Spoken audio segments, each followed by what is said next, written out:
आज पश्चिम उत्तर प्रदेश में किसी की हिम्मत नहीं है, उत्तर प्रदेश में किसी की हिम्मत नहीं है किसी बहन बेटी की ओर आंख उठा करके देखेगा। और उठाता भी है तो इतनी कड़ी कार्रवाई होती है, 7 पीढ़ियों को कह देता है कि ऐसी ऐसी गलती मत करना। कौन जीतेगा यूपी, यह सिलसिला आज थाना भवन विधानसभा सीट पहुंच गया है। पहले परिसीमन आयोग ने थाना भवन सीट का गठन किया और वर्ष 1969 में इस सीट के लिए पहली मर्तबा चुनाव करवाया गया था। तब से अब तक इस सीट पर 14 बार विधानसभा चुनाव करवाया जा चुका है। केवल 3 बार कांग्रेस को कामयाबी मिल पाई, जबकि 11 बार विपक्षी दलों भारतीय क्रांति दल, जनता पार्टी, लोकदल, जनता दल, समाजवादी पार्टी, राष्ट्रीय लोकदल और भारतीय जनता पार्टी के विधायक यहां से चुने गए हैं। फिलहाल यहां से भारतीय जनता पार्टी के विधायक सुरेश राणा हैं। सुरेश राणा मुख्यमंत्री योगी आदित्यनाथ कैबिनेट के सदस्य भी हैं। वे पश्चिमी उत्तर प्रदेश के लिहाज से बेहद महत्वपूर्ण गन्ना विकास और चीनी उद्योग विभाग संभाल रहे हैं। सुरेश राणा आने वाले विधानसभा चुनाव में हैट्रिक पर हैं। अगर वह जीते तो यह पहला मौका होगा जब कोई नेता इस सीट पर लगातार तीसरी बार चुनाव जीतेगा। हालांकि सुरेश राणा को छोड़कर अभी तक किसी नेता के पास लगातार 2 बार भी इस सीट पर कामयाबी हासिल करने का रिकॉर्ड नहीं है। सोमांश प्रकाश, अमीर आलम खान और जगत सिंह यहाँ से 2-2 बार विधायक तो रहे हैं, लेकिन यह सफलता उन्हें लगातार नहीं मिल पाई थी। वर्ष 2017 में यहाँ वोटरों की संख्या 3,11,405 थी। भाजपा उम्मीदवार सुरेश राणा को 90,995 वोट मिले थे। दूसरे नंबर पर रहे बहुजन समाज पार्टी के प्रत्याशी अब्दुल वारिस खान को 74,178 वोट मिले थे। इस सीट पर राष्ट्रीय लोकदल के उम्मीदवार जावेद राव 31,275 वोट हासिल करके तीसरे स्थान पर रहे थे। इस तरह सुरेश राणा ने करीब 16,000 वोटों के अंतर से जीत हासिल की थी। समाजवादी पार्टी के सुधीर कुमार 13,480 वोट पाकर चौथे नंबर पर पुछल्ले उम्मीदवार थे। मतलब साफ है कि पिछले विधानसभा चुनाव में अल्पसंख्यक वोटरों के मत विभाजन का फायदा सुरेश राणा को मिला था। कौन जीतेगा यूपी? आम आदमी से ये सवाल पूछते पूछते हम शामली जिले की थाना भवन सीट तक पहुंच चुके हैं। थाना भवन पर फिलहाल भारतीय जनता पार्टी का कब्जा है और सुरेश कुमार राणा यहां से विधायक हैं। आने वाले चुनाव में जनता किस करवट बैठेगी, इस वक्त आम आदमी क्या सोच रहा है, हम यह जानने की कोशिश करेंगे। यहाँ के लोगों से भी हम वही सवाल पूछेंगे, कौन जीतेगा यूपी। मैं आपको बताना चाहता हूँ, इस थाना भवन विधानसभा सीट ने तमाम दिग्गज नेता उत्तर प्रदेश की राजनीति को दिए हैं, जिनमें राव राफे खान, मलखान सिंह, अमीर आलम और सोमांश प्रकाश जैसे दिग्गज नेता शामिल हैं। सुरेश कुमार राणा तीसरी बार अपना भाग्य आजमाएंगे। अगर वह जीतने में कामयाब हुए तो यह अपने आप में एक बड़ा इतिहास होगा। ये कस्बा थाना भवन है। आइए कुछ लोगों से बात करते हैं। क्या नाम है बाबूजी? मेरा नाम सलीमुद्दीन है। क्या माहौल है फिलहाल? कुछ काम काज कुछ चल रहे हैं, हो रहे हैं? हाँ, कामकाज तो हो ही रहे भाई। अच्छा, सरकार का कामकाज कैसा है? सरकार का कामकाज बढ़िया, सड़क लग रही बन सड़क बन रही है। हाँ, आने वाले चुनाव में क्या माहौल रहेगा? माहौल तो ये है भाई, जैसे काम ये है इनका, वोट तो इन्हें चाहिए, बढ़िया कर रहे हैं। नहीं तो मतलब भाजपा को देंगे, सपा को देंगे, सपा रालोद गठबंधन कुछ कर पाएगा? नहीं भाई ऐसा है, हक तो इन्हीं का बने, भाजपा का। हाँ। अच्छा, कैसे? कैसे? जैसे बात गरीब आदमी को मकान जुगाड़ नहीं था बनाने का और इन्होंने मकान बनवा दिए। अन्य कई साल लो भी हिम्मत नहीं थी एक ईंट भी लगाने की किसी की, और इन्होंने 2.5 लाख देकर मकान बनवा दिए। हक तो इन्हीं का बने। लोकल विधायक मंत्री भी हैं। मंत्री भी बढ़िया काम कर रहे हैं भाई। जिस दिन से मंत्री बना था उस दिन से हमारे कस्बे में तो लाइट भागी नहीं। अच्छा काम कर रहे हैं। युवा आप बताओ भाई, सही कह रहे हैं? जी सर, सबसे बड़ी बात तो यह है, देखो तेल कितना महंगा हो रहा इस सरकार में। हमें तो सिर्फ इस सरकार की गुंडागर्दी तो एक अच्छी लगी कि गुंडागर्दी बिल्कुल ख़त्म हो गई। और महंगाई जो है इतनी है, गरीब आदमी परेशान है। बताओ, तेल 100 से ऊपर पहुंच रहा, ये भी तो सोचने की बात है। तो विकल्प क्या है? विकल्प तो हमारा आगे से यही, देखो भाजपा को तो हम सपोर्ट करने नहीं बिल्कुल भी। किसे देंगे? वो तो टाइम बताएगा। देखो हक तो है समाजवादी का, क्योंकि गरीबों को रोजगार वैसे भी सब कुछ तो समाजवादी नहीं दिया, इसका तो अधिकार है ही नहीं बिल्कुल भी। हम सपा को सपोर्ट करेंगे।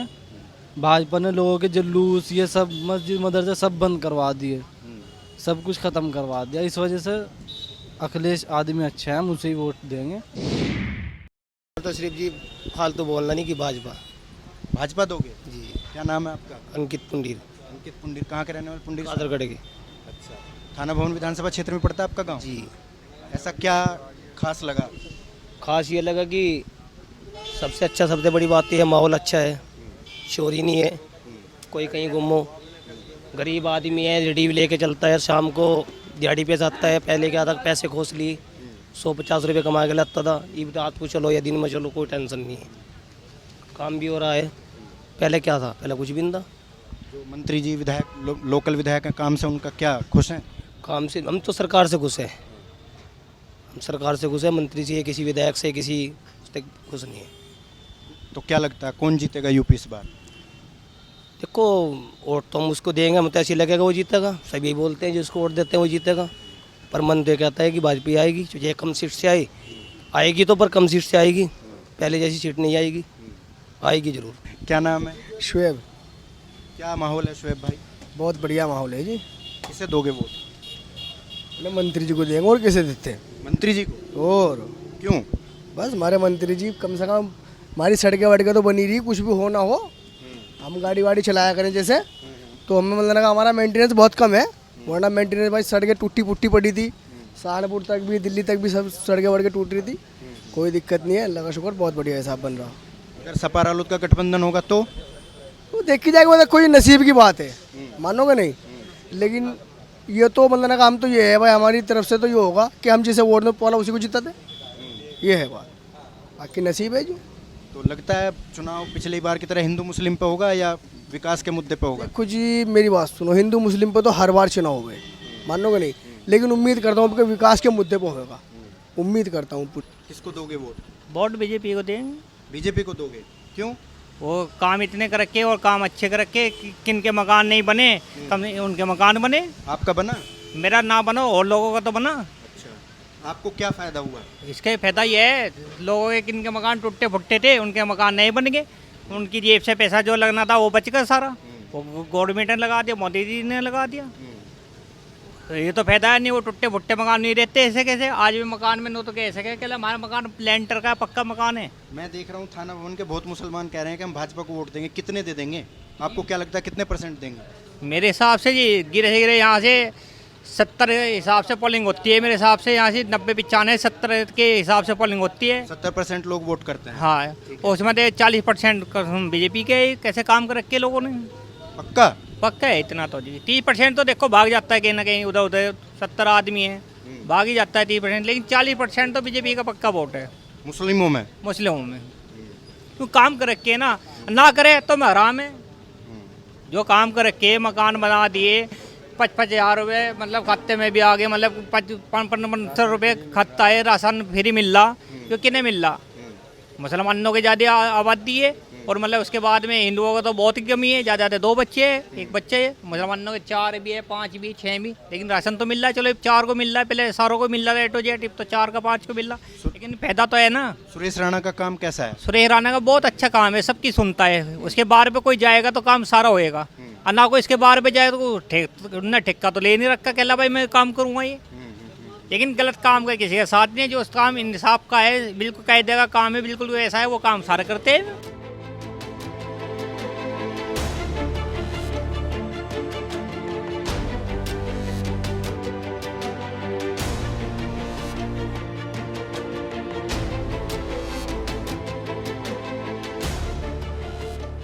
ये विधानसभा क्षेत्र थाना भवन का रशीदगढ़ गांव है। 3 गांवों नोजल, नोजली और रशीदगढ़ की संयुक्त ग्राम पंचायत है। पूर्व प्रधान देशपाल सैनी के घर हम लोग बैठे हुए हैं। गांव के कुछ लोग हमारे साथ मौजूद हैं, आइए जानते हैं क्या स्थितियां हैं। जी सर, क्या नाम है आपका? प्रदीप सैनी। सैनी साहब, क्या माहौल है? माहौल तो जो भाजपा का ही है यहाँ। अच्छा जी। तो सैनी समाज तो वैसे भी मूल रूप से बीजेपी के साथ ही रहता है। हाँ जी, पहले तो उसी साथ रहे। सरकार के कामकाज ऐसे कौन से काम हैं जो ज़्यादा प्रभावित कर रहे हैं? सड़कें बढ़िया हो गई यहाँ की, स्कूल कॉलेज है बहुत अच्छे हो गए यहाँ, पहले कुछ नहीं था।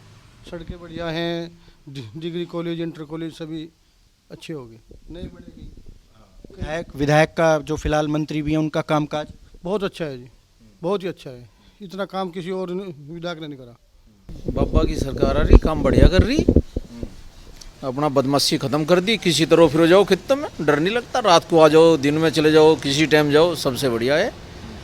पूरा अनुशासन बढ़िया चल रहा है, अपना सिस्टम ठीक है। तो हम तो बाबा को दे रहे। मतलब एक बार फिर यूपी जीतने की संभावना जो है, फुल संभावना है, जीतेगी यहाँ तो क्लियर है। हाँ जी, बाबा का क्लियर। देखो वही है कि आदमी वोट जो फिलहाल दे रहा है वो विकास के उस पर दे रहा है। पहले वोट क्या हुआ करता था, आदमी किसी के कहने से या किसी प्रधान के कहने से वोट देता था। अब आदमी शिक्षित हो गया और शिक्षित होने की वजह से भाजपा को वोट दिया जा रहा है, क्योंकि इन्होंने इतना विकास करा। विकास के दर पे ही मान लो आप देख लो, हमारे यहाँ 3-4 डिग्री कॉलेज भी हो गए, सड़कें बहुत बढ़िया होगी, शासन व्यवस्था बहुत बढ़िया है। आदमी कहीं भी जाओ, कैसे भी जाओ, किक कर भी जाओ। प्रशासन भी बहुत बढ़िया हुआ कि कोई भी आदमी जाके अपनी कोई भी व्यक्तिगत समस्या लिखवा सकता है, उसे किसी जो है एक हेड आदमी की जरूरत नहीं पड़ रही। तो ये व्यवस्था होने के बाद में आदमी भाजपा से जुड़ा। लोग कहते हैं कि मेरा मतलब हिंदू मुस्लिम में भी अब वो चीज़ नहीं रही कि आदमी अपने व्यक्तिगत जो दिक्कतें हैं उन्हें छोड़ के आदमी सामाजिक स्तर पर सोच के तब एक सरकार को चुन रहा है। और वो सरकार आज के टाइम में सबसे बढ़िया अगर हो सकती है वो भाजपा है, इसीलिए लोग भाजपा को वोट देना पसंद कर रहे हैं। रालोद सपा गठबंधन कितना असर डालेगा? देखो गठबंधन का भी वही आएगा कि मान लो कि हमने गठबंधन, पहले भी बहुत बड़े बड़े गठबंधन हुए। वो गठबंधन होने से क्या होता है कि एक व्यक्ति को संतुष्ट करता है गठबंधन, जो एक कैंडिडेट आया। मेरा मतलब उसके कैंडिडेट चार कैंडिडेट हैं, मान लो 4 पार्टियाँ एक जगह जुड़ी, में 4 कैंडिडेट हैं, उनमें से 3 कैंडिडेट कहीं ना कहीं और चले जाते हैं। वहाँ पे एक समाज, मेरा मतलब ये एक पार्टी लॉस है। गठबंधन, मेरा मानना है कि लोग कहते हैं गठबंधन बहुत बढ़िया चीज़ है, गठबंधन ही हरा के जाता है किसी भी सरकार को। जब भी महंगाई आती है, वो महंगाई सिर्फ जो है किसान के खाद्य जो उत्पादन किसान का है ना, उसको हम महंगाई बतावें मेन। तो इससे पहले जो भी महंगाई है, मान लो कि टमाटर का रेट बढ़ गया, महंगाई आ गई जी। और उस महंगाई को, मेरा मतलब हम कम लोग पढ़े लिखे थे, किसान लोग, उस चीज़ में हम ही साथ में सहयोगी खड़े हो जाते, हाँ जी महंगाई कर दी। लेकिन अब आदमी, किसान हो चाहे कोई भी हो, वो इतना शिक्षित हो चुका है कि उसे पता लगता है कि कहाँ है, किस चीज़ की महंगाई बता रहे हैं। मान लो पेट्रोल का रेट बढ़ा है, मैं तो कहता हूँ पेट्रोल कम से कम 500 रुपये बढ़ना चाहिए। अब आदमी नॉर्मल वे में, मैं भी हूँ चाहे कोई भी है, बिना मतलब मोटरसाइकिल में किक मारता है सारा खेत में, क्यों फूक रहे भाई तेल? विदेशों में मेरा मतलब लोग साइकिल को यूज कर रहे हैं। ये एक ऐसा देश भारत ही है जो मेरा मतलब 4 व्हीलर चल रहा है। मेरा एक विचार है कि आदमी सिर्फ विकास, सुशासन, प्रशासन अच्छा, देश के बारे में सोचा जा रहा है। पहले कुछ लोग देश के बारे में नहीं सोच रहे थे, सिर्फ अपने अपने बारे में सोच रहे थे, कहते थे कि घोटाला। अब कहाँ गए में घोटाले? कहने फलाने मंत्री पर ये इतना घोटाला, उस पर इतना घोटाला। नहीं, कुछ चीज़ें गलत हैं भाई। मान लो एक बार MP बना, एक बार MLA बना, एक बार मंत्री बना, उसकी 3 तरह की पेंशन नहीं होनी चाहिए। कहीं ना कहीं ये चीज़ भी जानी चाहिए और इस पार्टी पे भी वो चीज़ जानी चाहिए। उन लोगों को भी इसके बारे में सोचना चाहिए कि एक आदमी को 3 पेंशन या 4 पेंशन नहीं मिलनी चाहिए।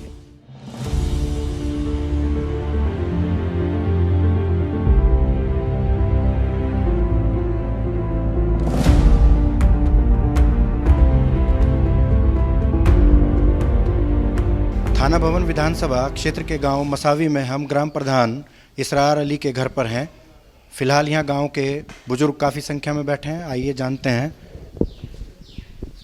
जी बाबूजी, क्या नाम है आपका? हुसैन खुर्शेद। क्या है माहौल तो गन्ना किसान हैं आप जी। तो मिल भुगतान कर रही है, पैसा मिल रहा है? पिछले साल का जनवरी का पेमेंट आया, बस उसके बाद का नहीं आया। पिछले साल जनवरी का? हाँ, अब तक पेमेंट जो आया। हाँ, मिल का। हाँ, सोसाइटी में, उसमें बैंक में। हाँ, सोसाइटी में रहा कुछ, तो फिर बैंक में जो दे रहे फिलहाल जनवरी का पेमेंट दे रहे। अच्छा, तो अब तो नई फसल आ गई? हाँ, नई फसल आ गई, आगे फिर तैयारी है मिल की, गन्ना तो जाएगा मिल पर। लेकिन पेमेंट जो है कम हो रहा, पेमेंट नहीं सही हो रहा। तो कैसे चल रहा है फिर काम धंधा? बस काम धंधा तो जी मजबूरी है, बच्चे जो पढ़न जाए उनके लिए फीस की दिक्कत है, और घर में भी जो बीमारी शिमारी आ जाए उसमें थोड़ी दिक्कत है। अब पता नहीं कहाँ से कुकर कर रहे, और सही टाइम पर पैसा नहीं मिल रहा। क्या माहौल है प्रधान जी, आप बताओ। गांव में काम धंधे, सरकार से कुछ कामकाज हो पा रहे हैं, नहीं हो पा रहे? काम तो एक तो सड़कों का तो जाल बिछवा दिया सरकार ने जी। जो सफ़र लगभग 5 घंटे का था दिल्ली का यहाँ से, वो 2 घंटे में कर पा रहे हैं। और एक सबसे बड़ी बात यह है कि किसी भी टाइम कहीं भी निकल जाओ, कोई दिक्कत ही नहीं है। जैसे पहले चोर चकोर रास्ते में दिन छिपने के बाद कोई निकले था घर से बाहर, अब ऐसा नहीं है, किसी टाइम कहीं निकल जाओ जी। माहौल ठीक है? माहौल ठीक है। दिक्कतें क्या है? दिक्कतें ये है कि ने भुगतान किया और तो कोई ज़्यादा बड़ी दिक्कत तो है नहीं। तो आने वाले चुनाव को लेकर क्या माहौल है? आने वाले चुनाव को ठीक है। किसान आंदोलन का असर कुछ लग रहा है? नहीं, यहाँ किसान आंदोलन का कोई असर नहीं है। राकेश टिकैत असर नहीं डाल पाएंगे? थाना भवन सीट पर कुछ नहीं है, थाना भवन विधानसभा पर कुछ नहीं है, ऐसा कोई फर्क नहीं पड़ेगा? कोई फर्क नहीं पड़ेगा। तो जो मौजूदा विधायक मंत्री हैं उनके कामकाज से लोग खुश हैं? बहुत खुश हैं जी। अच्छा जी, मैं तो ये मान रहा हूँ लगभग 24 घंटे में कम से कम 18 घंटे का काम कर रहे हैं। सहज मुलाकात हो जाती है जी, कोई भी जाओ, किसी टाइम जाओ, मुलाकात होती है और काम भी करते हैं। कोई भी चला जाओ, सबके काम करते हैं। सपा राष्ट्र लोकदल गठबंधन का क्या असर रहेगा? अभी ऐसा कोई प्रभाव नहीं है सपा का जी, गठबंधन का भी कोई प्रभाव नहीं पड़ रहा है। सबसे पहले तो अभी टिकट ही क्लियर नहीं हो पा रहा किसका टिकट है। लेकिन वैसे इलाके में आप तो घूमते फिरते रहते हैं, तो मुसलमान वोटरों का रुझान क्या है? मुसलमान वोट बटेगा। बटेगा? कहाँ कहाँ? गठबंधन पे भी जाएगा और बीजेपी भी जाएगा। मुसलमान भाजपा को देगा जी। पिछली बार यहाँ से 150 वोट थे, अब की बार कम से कम चाहिए तो 1000 वोट, नहीं तो 600 वोट जा रहे हैं कम से कम। आपके गाँव में से? हमारे गाँव से जी। कितने वोटर हैं आपके गाँव में? हमारे गाँव में लगभग 3500 वोट हैं। ओके, तो पिछले बार 100 वोट मिले थे भाजपा? 150 वोट मिले। 150 वोट जी। इस बार बढ़ेंगे? बढ़ेंगे। ये तो युवा हैं प्रधान जी, आप बुजुर्ग हैं, आप बताओ आपका क्या मानना है? सही कह रहे प्रधान जी? हाँ जी, इनकी बात यही है। यहाँ तो जो आप प्रधान जी बता रहे ये मोल है। मुसलमान वोटर दे देगा भाजपा को? हाँ देंगे। अच्छा, पहले से कुछ बढ़ रहे हैं। हाँ। किस वजह से? ये मंत्री बैठे हमारे, इनकी वजह से हमारे काम धंधे आ रहे, काम आ रहे सबके यहाँ लोगों के। मंत्री काम करते हैं? हाँ काम कर रहे हैं, जो आदमी जा अपने काम के लिए कर रहे। हिंदू मुस्लिम का कोई फर्क नहीं करते? ना हमने देखा नहीं।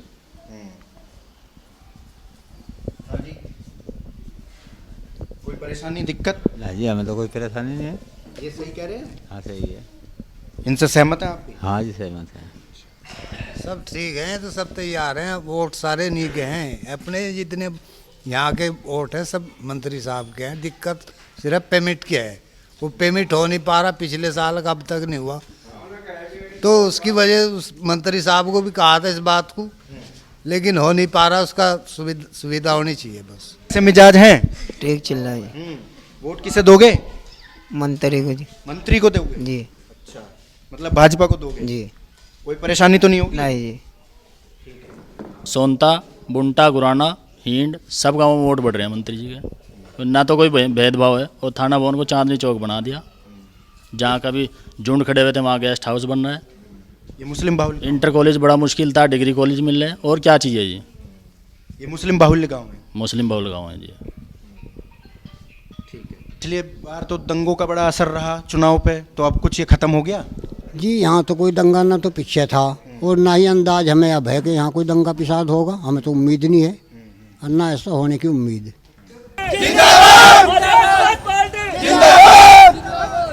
क्या नाम है भाई? मौसम राव, गंगो विधानसभा। क्या प्रोग्राम है? ये एक महा सम्मेलन कर रहे हैं, मेरठ की धरती पर क्रांति लाने का काम कर रहे हैं भाई चंद्रशेखर एडवोकेट। वहाँ सभी लोग इकट्ठा होकर एक सत्ता परिवर्तन का काम करेंगे। तो आप लोग मेरठ जा रहे हैं? जी मेरठ जा रहे हैं। आज रैली है वहाँ? जी रैली है मेरठ। अच्छा, तो ऐसा क्या कारण है कि अचानक से हम देख रहे हैं कि सहारनपुर, मुजफ्फरनगर, शामली के इलाके में बड़ी संख्या में बसपाई जो हैं वो छोड़कर चंद्रशेखर आज़ाद के साथ शामिल हो गए? देखिए, मैं बसपा की आपको बात बता दूं, वहाँ की विचारधारा के जो नीचे वाले लोग हैं उन्होंने जो है पार्टी को नीचे गिराने का काम करा, और भाई चंद्रशेखर आज़ाद जो है इस पार्टी को उभारने का काम कर रहे हैं। हमारा मान्यवर काशीराम जी का जो कारोबार रुक गया था, वो भाई चंद्रशेखर एडवोकेट जो है इसको ऊपर बढ़ाने का काम कर रहे हैं। बहन जी नहीं कर पाएंगे? अब आप बहन जी की तो हम इसमें क्या आपको बताएं, लेकिन मैं बता देना चाहता हूँ आपको कि ये जो बहन जी के नीचे वाले लोग हैं, इन्होंने जो है इस पार्टी को ख़त्म करने का काम करा। तो इस चुनाव में क्या सिचुएशन रहेगी? सिचुएशन ये है कि हमारा बढ़ता जनाधार है, आपको दिख रहा होगा, क्योंकि आज मेरठ में जो रैली होने जा रही है सत्ता परिवर्तन पे है और भारी मात्रा में वहाँ लोग पहुँचना काम कर रहे हैं। हम जो है इस बीजेपी के खिलाफ जो है वहाँ एक संकल्प उठाने का काम करेंगे और अपनी सरकार बनाने का काम करेंगे 2022 में। हमारे साथ हैं थाना भवन के विधायक और उत्तर प्रदेश सरकार में कैबिनेट मिनिस्टर सुरेश राणा। सुरेश राणा के पास गन्ना विकास और चीनी उद्योग विभाग हैं। पश्चिम उत्तर प्रदेश के लिहाज से आप इस महकमे की महत्वपूर्ण स्थिति समझ सकते हैं। राणा जी, आपका स्वागत है। मैं ये जानना चाहूँगा कि पिछले 4.5 वर्षों के दौरान आपने अपने खुद के एफर्ट्स और उत्तर प्रदेश सरकार के सहयोग से अपने इलाके में क्या क्या महत्वपूर्ण काम कराएं? नहीं, सबसे बड़ी बात तो यह है कि पिछले 4.5 वर्षों में उत्तर प्रदेश के यशस्वी मुख्यमंत्री योगी आदित्यनाथ जी के नेतृत्व में उत्तर प्रदेश में अभूतपूर्व काम हुए और मैं कह सकता हूं जो 65 वर्षों में नहीं हुआ वो 4.5 वर्षों में आदरणीय योगी जी ने उत्तर प्रदेश में करके दिखाया है। गन्ना विभाग की आपने बात की है, तो गन्ना विभाग का मंत्री होने के नाते मैं इस बातों को बहुत मजबूती के साथ कह सकता हूँ कि जहाँ पिछले 5 वर्षों में कुल मिलाकर के 95,000 करोड़ रुपए का गन्ना किसानों का भुगतान हुआ था, वहाँ 4 वर्षों में योगी आदित्यनाथ जी ने 1,44,000 करोड़ रुपए से ज़्यादा गन्ना किसानों का भुगतान करने का काम किया है। अभी पिछले कई दिनों से आप विपक्ष पर बहुत आक्रामक हैं। लखीमपुर खीरी मामले को लेकर आपने कहा कि दंगा कराना चाहता है विपक्ष। आपने कहा कि समाजवादी पार्टी और जो दूसरा विपक्ष है वो तालिबानी माहौल बता रहा है उत्तर प्रदेश में। तो क्या वास्तव में जो है विपक्ष षड्यंत्र रच रहा है क्या? नहीं, ये तो सच है और सच ये है कि आपने देखा होगा कि चाहे हाथरस की घटना हो, चाहे लखीमपुर, किस तरह से लोग इसको क्या वातावरण बनाना चाहते हैं। उत्तर प्रदेश की कानून व्यवस्था आज पूरे देश के लिए रोल मॉडल बनी हुई है और उस प्रकार की कानून व्यवस्था में भी जहां एकदम एक्शन होता हो और लगातार कार्रवाई होती हो, उसमें भी यदि आप इस प्रकार का वातावरण बनाना चाहते हैं और भोले भाले किसानों के कंधे पर रख कर के बंदूक चलाना चाहते हैं, और जहां तक आपने तालिबानी वातावरण की बात की, जब समाजवादी पार्टी का सांसद खुलेआम वहां उनके पक्ष में बयान देता है तो फिर मैं क्या बोलूँगा। और सब जानते हैं कि मुजफ्फरनगर में दंगा हुआ तो कौन ऐसे थे जिन्होंने दंगाइयों को सरकारी विमान से बैठा करके लखनऊ बुलाने का काम किया था। क्या अखिलेश यादव जी के आवास पर उन लोगों को लेकर जाया नहीं गया था? कौन नहीं जानता कि सरकार में बैठे कौन मंत्री थे जिनके इशारे पर मुजफ्फरनगर में इतना बड़ा दंगा हुआ था? कौन नहीं जानता कि झूठे किसानों के खिलाफ फर्जी मुकदमे हुए थे? कौन नहीं जानता लड़कियां स्कूलों में जाना लड़कियों ने बंद कर दिया था, बोर्ड लगा दिए थे हम स्कूल नहीं जाएंगे, हर चौराहे पर कोई ना कोई सिटीबाज खड़ा है, कोई ना कोई गुंडा खड़ा है, कोई ना कोई मवाली खड़ा है। आज किसी की हिम्मत है पश्चिमी उत्तर प्रदेश के अंदर? यहाँ योगी की सरकार है, आदरणीय मोदी जी का आशीर्वाद है। आज पश्चिम उत्तर प्रदेश में किसी की हिम्मत नहीं है, उत्तर प्रदेश में किसी की हिम्मत नहीं है किसी बहन बेटी की ओर आंख उठा करके देखेगा, और उठाता भी है तो इतनी कड़ी कार्रवाई होती है, 7 पीढ़ियों को कह देता है कि ऐसी गलती मत करना। तो निश्चित रूप से यहाँ कानून का राज है, कानून व्यवस्था यहाँ कायम है। ये बराबर में कैराना है, पलायन होता था। आप जाइए कैराना, आप आज शामली के दौरे पर है, कैराना के लोगों से पूछिए, जिस कैराना में पलायन होता था उस कैराना में 1,000 करोड़ रुपये से ज़्यादा का तो एक्सपोर्ट हो रहा है। हज़ारों लोगों को रोजगार के अवसर कैराना में मिले हैं।